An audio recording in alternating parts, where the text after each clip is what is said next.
few simple steps make sure of correct assembly of EQOfluids larger size couplings. If you need to shorten the pipe after cutting, remember to deburr the internal and external surfaces to avoid damaging the O-ring in the fittings. Be sure not to leave any metal scraps or shavings inside the pipe. Making sure to mark the pipe so you will know when it's completely into the fitting. To improve the assembly, you can lubricate the pipe with just soap and water. Untighten the 4 bolts. Make sure to check the horizontal axis of the fitting so not to compromise the correct functioning of the tightening ring.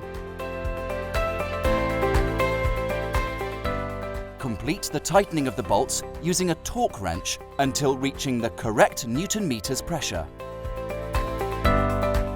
By gradually putting the system under pressure, the clamp ring tightens further and cuts into the surface of the pipe. This ensures the fitting cannot slip off. Follow all these steps and the system will be safe for many years to come.